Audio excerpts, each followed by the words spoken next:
Everyone, आपका स्वागत है मेरे चैनल और फुजोशी में। आप लोग कैसे हैं? आई होप कि आप लोग ठीक होंगे। तो चलिए हम अपनी स्टोरी की स्टार्टिंग करते हैं। यहाँ हमें जान को दिखाया जाता है जो कि अपना बैग पैक कर रहा होता है। तभी याबू उसके रूम में आता है और वो देखता है कि जान अपना बैग पैक कर रहा है। तभी याबू जान के पास आता है और जान से कहता है, चलो मैं भी तुम्हारी मदद कर देता हूँ। जान कहता है तभी याबू उसकी मदद करने लगता है, पर याबू थोड़ा सैड दिख रहा होता है। जान ये नोटिस करता है और जान उसके पास जाता है और उसका हाथ पकड़कर उसे टर्न करता है और उसका फेस पकड़कर बोलता है, सैड मत हो, मैं तुम्हारे पास वापस ज़रूर आऊँगा और इस बार मैं तुम्हें अपने साथ हमेशा के लिए ले जाऊँगा। Got it? याबू कहता है, तुम प्रॉमिस करते हो ना, तुम मेरे पास ज़रूर आओगे? जान कहता है, हाँ मैं प्रॉमिस करता हूँ, मैं तुम्हारे पास ज़रूर आऊँगा और तुमसे शादी करूँगा और तुम्हें अपना हस्बैंड बनाकर अपने साथ ले जाऊँगा। याबू खुश होकर उछलते हुए कहता है, क्या सच में तुम मुझसे शादी करोगे? सच में तुम आओगे मेरे लिए मुझे लेने, मेरे भाई से मेरे हाथ मांगने? जान कहता है, हाँ मैं घर जा रहा हूँ। मैं सिजई से तुम्हारे और मेरे बारे में बात करूँगा और मैं तुमसे वादा करता हूँ मैं तुम्हारे घर ज़रूर आऊँगा और तुम्हारे भाई से तुम्हें मांग कर अपने साथ ले जाऊँगा और फिर हम हमेशा साथ में रहेंगे। वो भी कहता है हाँ, और दोनों एक दूसरे को हक कर लेते हैं। जान याबू के फोरहेड पर किस करता है और उसे कहता है, अब मैं चलता हूँ, अपना ख्याल रखना, ठीक है? याबू कहता है और जान वहाँ से अपने घर के लिए निकल जाता है। यहाँ से सीन शिफ्ट होता है और हमें यानली, जंजा और जिनजुशियन को दिखाया जाता है जो कि एक साथ बैठे हुए थे और जान के आने का वेट कर रहे होते हैं। सबकी आंखें नम थी और यानली की आंखों में अब भी आंसू आ रहे थे और वो रोई जा रही थी। गेट पर नॉक होता है और सब एक दूसरे की तरफ देखने लग जाते हैं। तभी जंसा उठकर जाता है और डोर ओपन करता है। वो सामने जान होता है। जान जंसा को पकड़कर बोलता है, क्या हुआ, तुमने मुझे ऐसे कॉल करके इतनी जल्दी क्यों बुला लिया? क्या सिजई ठीक है? सिजई ठीक है ना, उनको कुछ हुआ तो नहीं? और जान अंदर भाग जाता है। वो अंदर जाकर देखता है उसकी सिजई की आंखों में आंसू है और वो रो रही हैं।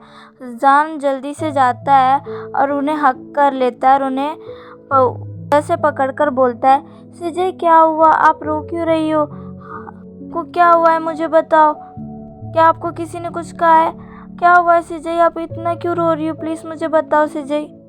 पर यानली उसे कुछ नहीं बोलती है और उसका फेस पकड़ कर कहती है, जान, और उसको वो हक कर लेती है। जान कहता है, हाँ सिजई क्या हुआ, बताओ मुझे आपकी बहुत चिंता हो रही है, प्लीज़ मुझे बताइए आखिर हुआ क्या? जंचा, आखिर सिजई को क्या हुआ है? जंचा अपने आंसू भरे आंखों से कहता है, सिजई को कुछ नहीं हुआ है जान। तो जान कहता है, फिर ये इतना रो क्यों रही है? जंचा कहता है, तुम्हारे लिए। तो जान शॉक होकर कहता है, मेरे लिए पर क्यों रो रही है सिजई? चुप हो जाइए, देखो मैं तो बिल्कुल ठीक हूँ, आप मेरे लिए क्यों रो रही हो? कहता है, तुम्हारी रिपोर्ट आ गई है जान कहता है, मेरी रिपोर्ट? जंसा कहता है, हाँ तुम्हारी रिपोर्ट आ गई है और सिजई उसी की वजह से रो रही है। जान कहता है, ऐसा क्या है मेरी रिपोर्ट में, क्या हुआ है मुझे? जंसा प्लीज़ बताओ मुझे क्या हुआ? जंसा अपनी आंसू भरी आंखों से कहता है, तुम्हें कैंसर है जान और तुम्हारे पास अब ज़्यादा वक्त नहीं है। ये सुनकर जान शॉक हो जाता है और उसके पैर लड़खड़ा जाते हैं और वो टेबल को पकड़कर खड़ा हो जाता है और कहता है, क्या मेरे पास ज़्यादा वक्त नहीं है? जंसा उससे जल्दी से जाकर हक कर लेता और कहता है, हाँ जान तुम चिंता मत करो, हम कोई ना कोई रास्ता निकाल लेंगे तुम्हें बचाने का। जिनजुशियन कहता है, पर यह नामुमकिन है जंचा, तुम समझो ये कैंसर के लास्ट स्टेज पर है और अब इसके पास ज़्यादा वक्त नहीं है।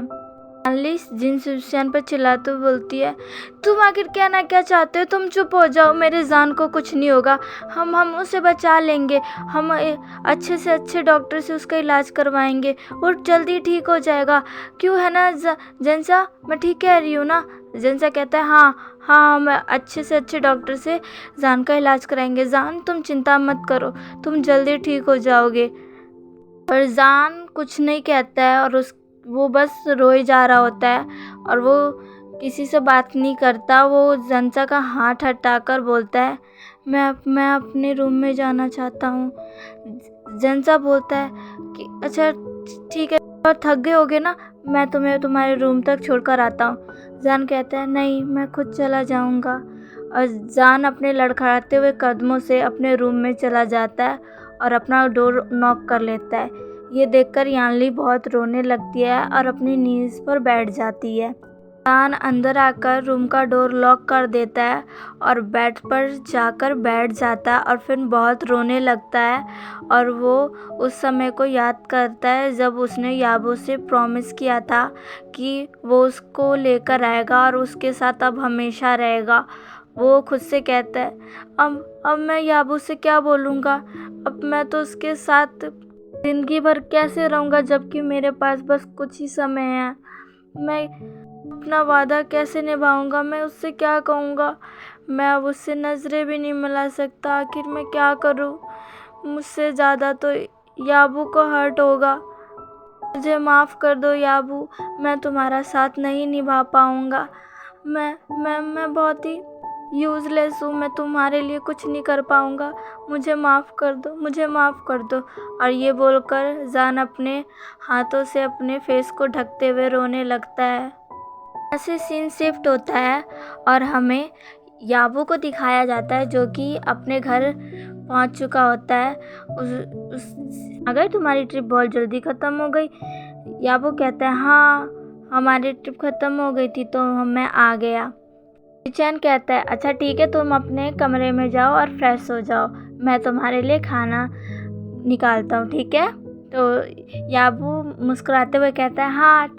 और वो अपने रूम में चला जाता है और रूम में जाकर वो बहुत ही खुश होता है और सिर्फ जान के बारे में सोच रहा होता है, जो भी जान ने उससे सुबह कहा होता है कि अब वो दोनों हमेशा ही साथ रहेंगे। वो बहुत ही ब्लश कर रहा होता है और सोचता है कि अब उसकी और जान की शादी होगी और उसकी भी एक हैप्पी फैमिली होगी। वो बहुत खुश था कि जान भी उससे बहुत प्यार करता है और जान उससे बहुत जल्दी शादी भी कर लेगा। वो यही सब सोचते हुए बाथरूम में फ्रेश होने के लिए चला जाता है। यहाँ से सीन शिफ्ट होता है और हमें यानली को दिखाया जाता है जो कि चेयर पर बैठी होती है। तभी जान के रूम का डोर ओपन होता है और जान बाहर आता है। सब उसी को देखते हैं और जनसा उसके पास जाता है और उसके शोल्डर पर हाथ रखते हुए बोलता है, क्या तुम ठीक हो जान? तुम चिंता मत करो, तुम ठीक हो जाओगे, मैं हूँ ना। जान कहता है, मैं कुछ कहना चाहता हूँ। यानली कहती है, हाँ जान, तुम क्या कहना चाहते हो? तुम कहो, तुम्हें क्या चाहिए? तुम्हें जो चाहिए मैं तुम्हें वो दूंगी। कुछ बोलो जान, तुम्हें क्या चाहिए? जान कहता है, मैं शंघाई जाना चाहता हूँ। यानली कहती है, क्या शंघाई? तो जान कहता है, हाँ सिजई, आपको याद है हम वहीं रहा करते थे, फिर हम यहाँ आ गए जब आपकी शादी हो गई थी, पर अब मुझे वहीं जाना है। मैं जब तक हूँ तब तक अब मैं वहीं रहूँगा। दी प्लीज़ मुझे जाने दीजिए। सिजई, आप समझ सकती हैं ना, मैं अब वहीं रहना चाहता हूँ। यानली की आंखों में आंसू थे पर वो कहती है, अगर तुम यही चाहते हो तो यही ठीक है।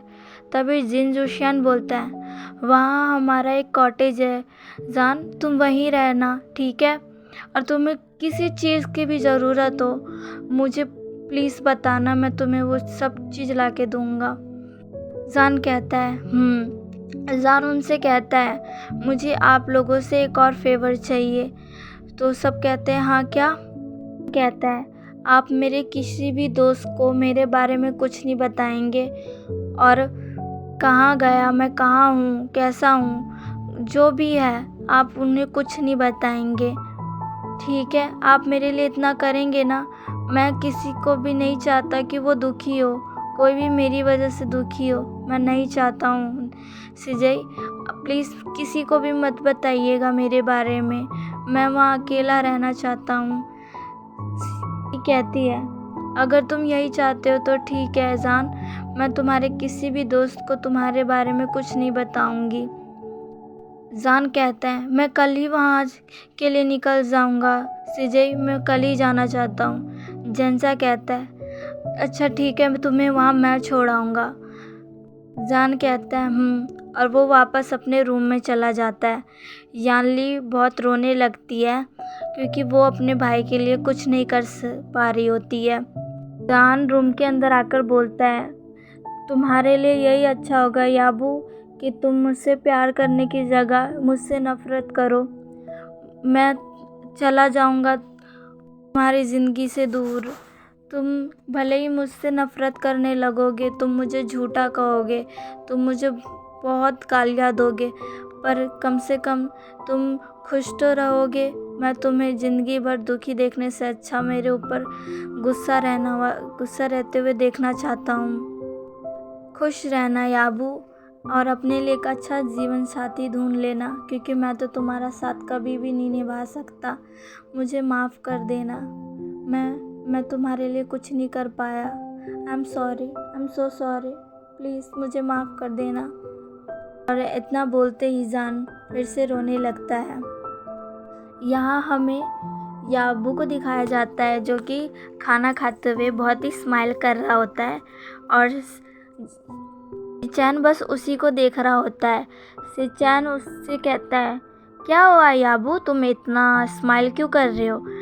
याबू तुरंत होश में आते हुए बोलता है क्या नहीं, मैं कहाँ स्माइल कर रहा हूँ, मैं तो खा रहा हूँ। और वो खाने लगता है। सिचैन कहता है पर तुम स्माइल कर रहे थे, क्या तुम कुछ सोच रहे थे? क्या वो बात फ़नी है तो मुझे भी बताओ।